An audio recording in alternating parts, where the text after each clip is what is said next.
مجھ سے اس دن علماء کی ایک جماعت بیٹھی تھی ایک مدرسے میں, کہہ رہے تھے مولانا, یہ لودھرا مدرسہ جامعۃ العلم کی بات کر رہا ہوں, مدینۃ العلم کی, کہنے لگے مولانا علماء کے لیے, دینداروں کے لیے آئی ڈیز چلانا, سوشل میڈیا چلانا کیسا ہے؟ میں نے کہا دیندار تو تیراک ہوتا ہے, تیراک دریا میں چھلانگ لگاتا ہے, اسے پتہ ہے میں نے ڈوبنا نہیں ہے, میں نے تیرنا ہے. میں سمجھتا ہوں اس میں گناہگاری ہے, میں سمجھتا ہوں اس میں لوگ غلط چلاتے ہیں, لیکن تم تیراک بنو نا, سوشل میڈیا میں ڈوب نہ جاؤ گناہ کے اندر, تیر کر حضور پاک کے دین کا تحفظ کرو. اور اگر اس نیت سے کرو گے تمہارے لیے وجوبی ہے, تمہارے لیے لازمی ہے, تمہارے لیے کمپلسری ہے, تمہارے لیے ضروری ہے. میں بعض اوقات حیران ہوتا ہوں, میرے دوستو نوجوان ہے گانے سنے گا, نوجوان ہے فلم کے اوپر رات کو ٹائم لگائے گا, نوجوان ہے کیا سے کیا, اوے قادیانیوں نے کیا سے کیا نہیں کر دیا, قادیانی اور مرزائیوں نے چینلز تک بنا لیے. تم بتاؤ تمہارا کون سا چینل ہے جو یوں ختم نبوت کا تحفظ کرتا پھر؟ آج ہم حلال حرام کے چکر میں بیٹھے ہیں.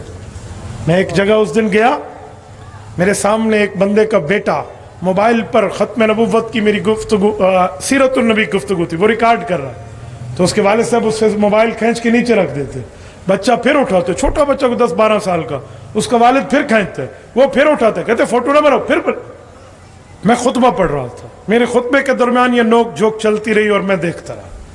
میں نے خطبہ ختم کیا, میں نے اس کے ابو کو کہا یہ آپ کا بیٹا ہے؟ کہتے جی ہاں. میں نے کہا آپ کیا کرنا چاہتے ہیں اس سے؟ کہتے میں ریکارڈنگ کرانا چاہ رہا ہوں. میں نے کہا یہ جو گفتگو میں ویڈیو بنا رہا ہے کیوں, یہ تو آگے دکھائے گا. کہتے جی ہاں. تو میں نے کہا دین کی بات ویڈیو میں دیکھنے سے کون سا جرم ہے؟ کہتے مولانا تصویر ہے. میں نے کہا تصویر نہیں ہے, ڈیجیٹل ہے. ڈیجیٹل ہے, ڈیجیٹل اور ہے, پرنٹ تصویر اور ہے. میں نے کہا سنو, جیسے باہر مرد کو دیکھنا جائز ہے تو ویڈیو میں بھی مرد کو دیکھنا جائز ہے. باہر غیر محرم کو دیکھنا ناجائز ہے تو ویڈیو میں بھی ناجائز ہے. میں نے کہا اگر میں غیر محرم ہوں تو تم کیوں آئے ہو, اور اگر غیر محرم نہیں ہو تو بچے کو بنانے کیوں نہیں دیتے؟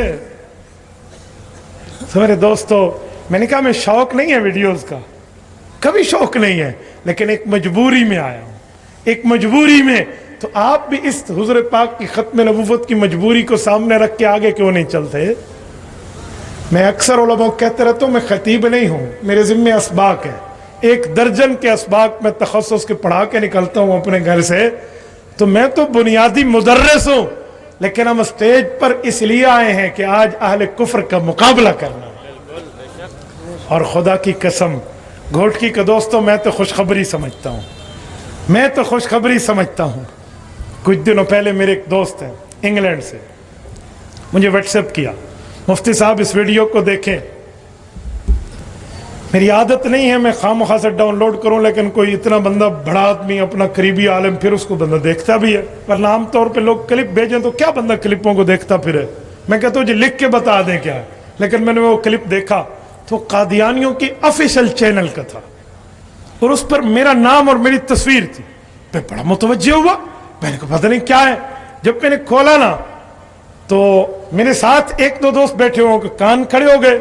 قادیانی وہاں کہہ رہے ہیں کہ انٹرنیٹ پر جس نے ہماری جھوٹی, انہوں نے تو سچی کہا, میں جھوٹی کہہ رہا ہوں, جھوٹی نبوت کے خلاف جس نے محاذ بنایا ہے اس شخص کو دیکھ لیں. انہیں میری تصویر رکھی, پھر پتہ نہیں کیا طرح طرح کے الزامات لگائے, یعنی ایسے جس میں ماں باپ تک کی باتیں تھیں. مجھے کوئی پریشانی نہیں ہوئی, مجھے خوشی ہوئی. اور میں نے وہاں کہا کہ شاید مجھے اس چینل کا کوئی واسطہ اور ایڈریس مل جائے تو انہیں مٹھائی کا ڈبہ بھیجنے کو جی کرتا ہے. انہیں کہوں اے قادیانیوں, تم نے ہماری نجات کا راستہ پکا کر دیا. کل قیامت میں میدان محشر ہوگا, دربار الہی ہوگا. ہمیں اپنے اعمال پہ گھمنڈ نہیں ہے, ہمیں اپنے اعمال پہ فخر نہیں ہے, ہم گناہگار ہیں. لیکن اللہ پوچھیں گے کیا لایا, تو میں تمہاری ویڈیو پیش کروں گا, مولا تیرے نبی کے دشمنوں نے مجھے اپنا دشمن مانا ہے. یار یوں کرو نا, یوں چلو نا آگے. مجھے کہنے لگے جواب دے, میں نے کہا جواب کیا, انہیں سیلوٹ کرو کہ ایک اور بناؤ. ہم یہی اللہ کے دربار میں پیش کریں گے کہ ان بے ایمانوں نے جو تیرے نبی کے دشمن تھے، ہم ان کے دشمن اول ہیں۔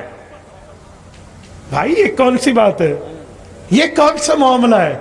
یوں کرد وہ کہتے ہیں قصبے کمال کن کے عزیزت جہاں شوی، اپنے کام میں وہ کمال پیدا کرو کہ دنیا تم سے پیار کرنے لگ جائے، اپنے ہنر میں وہ صلاحیت پیدا کرو کہ لوگ تمہیں سلام کریں۔ میرے دوستو، رب نے آپ کو تاجر بنایا، تجارت چلا سکتے ہو تو اپنی زبان کو ختم نبوت کے لیے بھی چلاؤ۔ میرے دوستو، تمہیں اللہ نے صحافی بنایا، اخبار کو وقف کرو، اسکول کا استاذ بنایا، طلباء کو روزانہ چند لمحے سناؤ، لیکن سناؤ۔ خطیب و امام بنایا تو اپنی سامعین کو بتاؤ۔ تبارك الذي نزل الفرقان على عبده ليكون للعالمين نذيرا